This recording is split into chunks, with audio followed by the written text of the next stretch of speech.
নমস্কার বন্ধুরা, আমি দীপঙ্কর মণ্ডল। আপনারা দেখছেন নবান্ন নিমন্ত্রণ। আপনাদের সবাইকে স্বাগত। যে প্রশ্নটা আপনাদের মধ্যে বেশ কয়েক মাস ধরে মাথার মধ্যে ঘুরঘুর করছে যে এসআইআর, ভোটার লিস্টে এসআইআর হবে কি হবে না। বিহারে 1 সেপ্টেম্বর এটা হচ্ছে লাস্ট ডেট, এবং তারপরেই পশ্চিমবঙ্গে এসআইআর হতে চলেছে, স্পেশাল ইন্টেনসিভ রিভিউ। প্রত্যেকটা বাড়িতে বাড়িতে বিএলওরা যাবেন এবং একটা করে ফর্ম দেয়া হবে প্রত্যেককে। যে ভোটার কার্ড বা এপিক কার্ডটি আপনাদের কাছে রয়েছে সেটা বাতিল হয়ে যাচ্ছে এবং নতুন করে একটা এপিক কার্ড প্রত্যেককে ইস্যু করা হবে। এই যে বিজ্ঞপ্তি, সেই বিজ্ঞপ্তি সেপ্টেম্বর মাসেই জারি হতে চলেছে, এমনটা আমরা নির্বাচন কমিশন সূত্রে জানতে পারছি। আপনারা জানেন যে কলকাতায় নির্বাচনী আধিকারিক, রাজ্য নির্বাচন কমিশনের যিনি আধিকারিক সিইও, তিনি একটি বৈঠক আহ্বান করেন এ রাজ্যের যেগুলো স্বীকৃত রাজনৈতিক দল তাদেরকে নিয়ে। সেখানে কংগ্রেসের প্রতিনিধিরা ছিলেন, সিপিআইএম এর প্রতিনিধিরা ছিলেন, ভারতীয় জনতা পার্টির প্রতিনিধিরা ছিলেন এবং অবশ্যই তৃণমূল কংগ্রেসের প্রতিনিধিরা ছিলেন।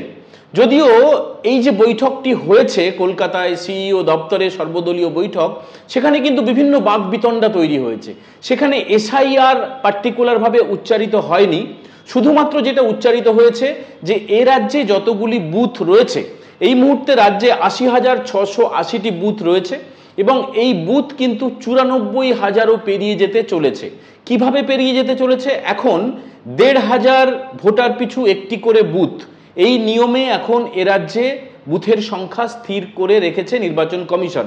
কিন্তু আগামী ২০২৬-এ যে বিধানসভা নির্বাচন হতে চলেছে, সেখানে প্রতি ১২০০ ভোটার পিছু একটি করে বুথ হবে, এমনটা সিদ্ধান্ত হয়ে গিয়েছে। এবং যেহেতু ভোটারও বাড়ছে তাই বুথও বাড়বে, এটা নিয়ে কোনো সন্দেহ নেই। বিজেপির তরফে পুরনো একটা দাবি রয়েছে যে যে সমস্ত স্পর্শকাতর এলাকা, যে সমস্ত সংখ্যালঘু বুথ রয়েছে, সেই বুথগুলোতে যারা অন্যান্য সম্প্রদায়ের মানুষ সেই এলাকা দিয়ে সেই বুথে ভোট দিতে যান, যাতে করে তাদের জন্য বুথটা পরিবর্তন করা হয়। এ ব্যাপারেও কিন্তু আজ আলোচনা হয়নি। কিন্তু আমরা নির্বাচন কমিশন সূত্রে যেটা জানতে পারছি, আমাদের নিজস্ব সূত্রে যেটা জানতে পারছি, যে এসআইআর করার জন্য যাবতীয় প্রস্তুতি শেষ হয়ে গিয়েছে। স্পেশাল ইন্টেনসিভ রিভিউ এটা হতে চলেছে, এটা হবে এবং এটা অনিবার্য। এটা হবে কেন্দ্রীয় নির্বাচন কমিশনের তরফে একটি বিজ্ঞপ্তি ঘোষণা করা হবে। এক্ষেত্রে রাজ্য নির্বাচন কমিশন থেকে কোনো বিজ্ঞপ্তি প্রকাশিত করা হবে না। তবে আপনারা জানেন যে কংগ্রেস, সিপিআইএম এবং তৃণমূল তারা ইতিমধ্যে হই হই হই হই একটা রব তুলে দিয়েছে যে এসআইআর হলে যেন সব সর্বনাশ হয়ে যাবে। তবে এর আগে অনেকবার এসআইআর হয়েছে, বহু ভোটারের নাম বাদ গিয়েছে। যারা মারা গিয়েছেন সেই ভোটারের নাম তো বাদ যাওয়া অবধারিত, যাদের নাম বিভিন্ন কেন্দ্রে, একাধিক কেন্দ্রে রয়েছে, সেই নামগুলো বাদ যাওয়া অবধারিত। এবং যারা ভারতীয় নন, অর্থাৎ যারা অনুপ্রবেশ করেছেন, মূলত রোহিঙ্গা মুসলিমরা, তাদের নাম কিন্তু ভোটার তালিকা থেকে বাদ যাবে। এবং নতুন করে যারা নাম তোলার চেষ্টা করেছেন সেগুলো ভেরিফিকেশন হবে। পুরোটাই কিন্তু আগা পাঁচতলা পরিবর্তন করা হবে। ইতিমধ্যে বিএলওদের নাম জমা পড়ে গিয়েছে নির্বাচন কমিশনে। যারা ইআরও হবেন, অ্যাসিস্ট্যান্ট ইআরও হবেন, সেই নাম জমা পড়ে গিয়েছে। রাজ্য সরকার এই সাংবিধানিক যে রীতি নীতি, যেটা নির্বাচন কমিশনের নির্দেশ, নির্বাচন কমিশনের যেটা সিদ্ধান্ত, যেটা প্রস্তাব, সেটাকে অ্যাভয়েড করতে পারবে না। যতই রাজনৈতিকভাবে রাজ্যের মুখ্যমন্ত্রী মমতা বন্দ্যোপাধ্যায়, তিনি তো গত ২১শে জুলাই থেকে চিৎকার করতে শুরু করেছেন, এবং এর পাশাপাশি প্রদেশ কংগ্রেস দপ্তর থেকে প্রদেশ কংগ্রেসের নেতারা, সিপিআইএম এর রাজ্য নেতারা, তারাও কিন্তু একটা হই হই রব তুলে দিয়েছেন। এটা আর কিছুই না, এটা একটা নির্বাচনী কৌশল, এটা একটা রাজনৈতিক কৌশল। ভারতীয় জনতা পার্টির তরফে এসআইআরকে স্বাগত জানানো হয়েছে এবং আপনারা জানেন যে ২০২৬ সালে আরও বেশ কয়েকটা রাজ্যে ভোট রয়েছে। আসাম সরকার, হিমন্ত বিশ্ব শর্মা যেখানকার মুখ্যমন্ত্রী, তিনি এসআইআরকে স্বাগত জানিয়ে দিয়েছেন ইতিমধ্যে। এছাড়াও পন্ডিচেরিতে ভোট হবে, কেরালায় ভোট হবে, তামিলনাড়ুতে ভোট হবে। তাদের এখনো পর্যন্ত কোনো প্রতিক্রিয়া পাওয়া যায়নি। সবচেয়ে যেটা মজার কথা, বিহারে চলতি বছরেই বিধানসভা নির্বাচন হতে চলেছে, সেখানে কিন্তু খুব বেশি প্রতিবাদ শোনা যায়নি। যখন কিনা কয়েকদিন বাকি রয়েছে 1 সেপ্টেম্বরের মধ্যে, কোনো ওজোর, কোনো আপত্তি, কোনো রকমের প্রতিবাদ যদি কিছু থাকে সেটা নির্বাচন কমিশনকে জানাতে হবে।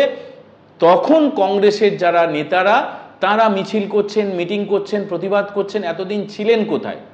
ইলেকশন কমিশনের তরফে দফায় দফায় বিহারের জন্য সর্বদলীয় বৈঠক হয়েছে, যেমনটা কলকাতায় আজকে 29শে আগস্ট একটি সর্বদলীয় বৈঠক হয়। সেই সর্বদলীয় বৈঠকে রাজ্য নির্বাচন কমিশনের সিইও মুখ্য নির্বাচনী আধিকারিক মনোজ আগরওয়াল ছাড়াও অন্যান্য নির্বাচনী আধিকারিকরা উপস্থিত ছিলেন। এছাড়াও সমস্ত স্বীকৃত রাজনৈতিক দলের প্রতিনিধিরা উপস্থিত ছিলেন। তৃণমূলের তরফে যেটা দাবি করা হয়েছে যে 1200 জনের প্রতি একটা করে বুথ, তাতে তাদের কোনো আপত্তি নেই, কিন্তু পুরনো বুথেই যেন আগের ভোটাররা থাকতে পারেন। অর্থাৎ তাদের দাবি যে বুথে তারা ভোট দিতে যেতেন তার পাশের বুথেই যেন ব্যবস্থা করা হয়। এখনো পর্যন্ত নির্বাচন কমিশনের তরফে কোনো চূড়ান্ত সিদ্ধান্ত জানানো হয়নি। যেটা জানা গিয়েছে সরকারিভাবে যে এ রাজ্যে যে প্রায় 94,000-95,000 বুথ হতে চলেছে, প্রত্যেকটা বুথে যাতে বিদ্যুৎ সরবরাহ থাকে, প্রত্যেকটা বুথে যাতে পানীয় জলের সুবন্দোবস্ত থাকে, প্রত্যেকটা বুথে যাতে করে শারীরিক প্রতিবন্ধী যারা এবং অবশ্যই যারা বয়স্ক তারা যদি ভোট দিতে যান তাহলে তাদের জন্য যেন র্যাম্প করা থাকে এবং তাদের জন্য একটা ব্যবস্থা করা থাকে। যদিও গত লোকসভা ভোট থেকে এই পদ্ধতি চালু হয়েছে, যারা বয়স্ক মানুষ এবং যারা শারীরিকভাবে প্রতিবন্ধী তাদের বাড়িতে গিয়ে ভোট নেওয়া হয় এবং সে ব্যবস্থা আগামী 2026 সালেও থাকছে। আরও বেশ কিছু নতুন সিদ্ধান্ত নিচ্ছে নির্বাচন কমিশন, সেটা ক্রমশ জানা যাবে এমনটা আমাদের জানানো হয়েছে। তবে আপনারা যারা উদ্বেগে ভুগছিলেন, আপনারা যারা ভাবছিলেন যে এ রাজ্যে এসআইআর হবে কিনা, এ রাজ্যের ভুয়া ভোটার বাদ যাবে কিনা, তাদের জন্য আরও একবার নবান্ন নিমন্ত্রণের তরফে আমরা জানিয়ে রাখছি এ রাজ্যে এসআইআর হচ্ছে এবং এ রাজ্যে যারা ভুয়া ভোটার, মৃত ভোটার, যাদের নাম একাধিক জায়গায় আছে, যারা অনুপ্রবেশকারী, তাদের নাম বাদ যাচ্ছে। আপাতত আমরা এই আলোচনা এখানে ইতি করছি। আপনারা সবাই ভালো থাকবেন। সবাইকে শুভরাত্রি। জয় হিন্দ, বন্দে মাতরম।